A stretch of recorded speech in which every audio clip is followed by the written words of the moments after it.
Welcome to the Deep Dive. Today we're taking a look at Eerie Coffee Company. It's an online specialty coffee shop, and what kind of jumped out at me from their site is, well, it seems like more than just coffee. Yeah, that's right. I mean, obviously the coffee is core, and they do have a decent range there, ground, whole bean, even specific espresso options. But yeah, they've also got merchandise, apparel, mugs, that sort of thing, and even kitchenware and coffee accessories. It feels like they're aiming for the whole coffee lover package. Okay, right. Let's really dig into the coffee itself first, though. That has to be the heart of it.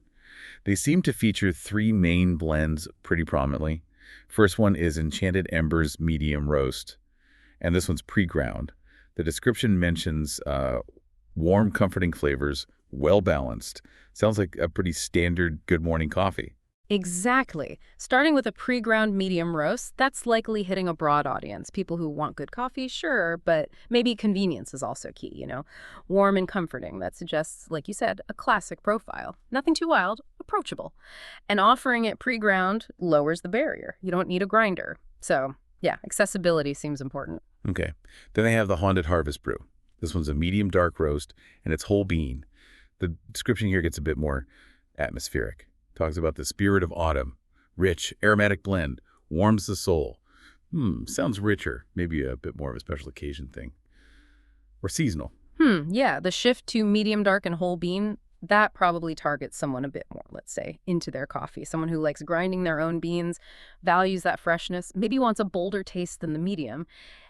And the autumn theme, it's evocative, right? Creates an emotional hook. Though they do say it's good for cozy mornings or festive gatherings too, so maybe not just autumn, broadening it out a bit. Right, keeping it versatile. Yeah. And the third one, for the espresso fans, is Midnight Magic Espresso. This is also whole bean, described as dark and rich, deep, complex flavors, hints of chocolate and caramel, smooth finish.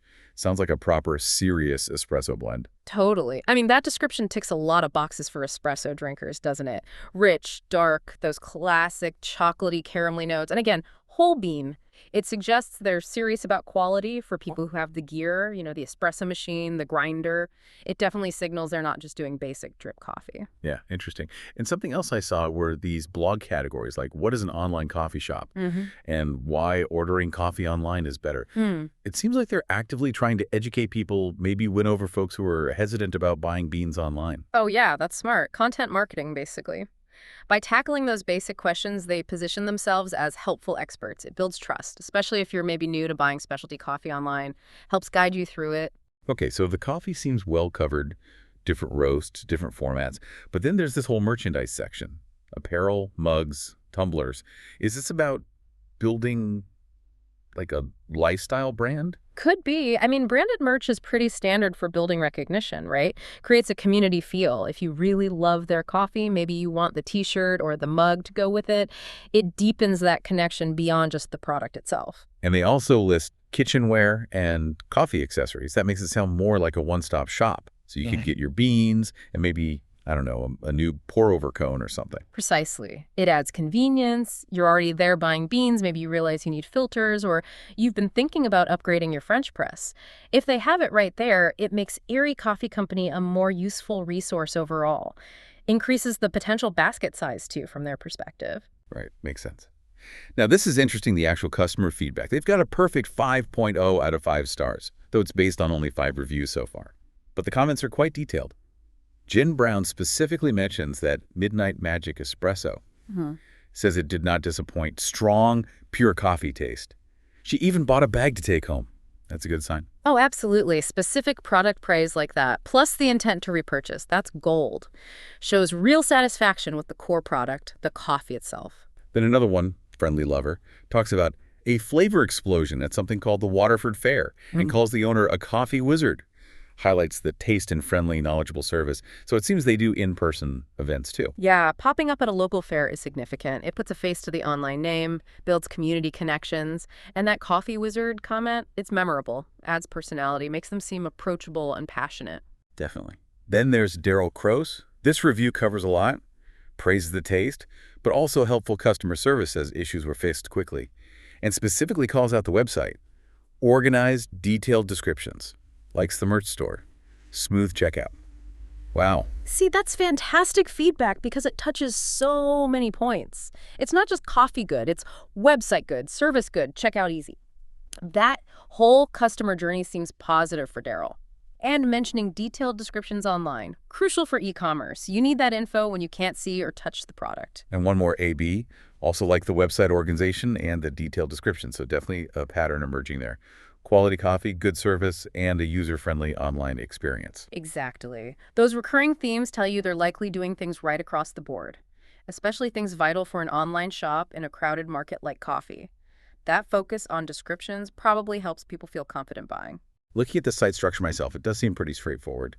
Clear categories, specialty coffee online, merchandise, easy enough. And they list all the payment methods clearly. Apple Pay, PayPal, Venmo, the usual suspects. Makes buying easy. Yeah, offering those popular digital wallets reduces friction at checkout. Fewer clicks, familiar options. It all helps convert interest into a sale. Essential online. They also have all the policy pages easy to find. Refunds, privacy, terms, shipping, and contact info. Feels transparent, like they're not trying to hide anything. Mm-hmm. That transparency builds trust, knowing how returns work, how shipping works, who to contact if there's a problem. That's basic stuff, but doing it well makes a difference, shows accountability. And they mention a loyalty program and gift cards. Smart moves for repeat business and maybe getting new customers through gifting. For sure. Loyalty programs reward your regulars, keep them coming back, and gift cards are great. Someone buys one for a friend, that's potentially a new customer who might then become a regular too. Standard retention and acquisition tools. So wrapping it all up, Eerie Coffee Company comes across as, well, a solid online shop. Seems focused on that specialty coffee niche. They've got variety, the merch adds another layer. And those customer reviews, while few, are really positive about both the product and the whole buying experience. Precisely. It feels like they're building a cohesive brand. It's not just about shipping out beans. It's about the quality, the presentation online, the customer service interaction. That whole package seems crucial for standing out online today. And it sounds like the detail they put into the website, those descriptions we keep mentioning, really serves people looking for that specialty aspect. Helps inform the choice. Yeah, that attention to detail online mirrors the positive interaction mentioned at the fair, right? It suggests consistency. They care about quality and how they communicate it, whether you're clicking online or talking to them in person. It really makes you think, though, with so many coffee options just a click away now, what actually defines that specialty experience online? How does a company like Eerie Coffee really build that connection, that loyalty, mostly through a screen? Definitely something to ponder next time you're brewing a cup.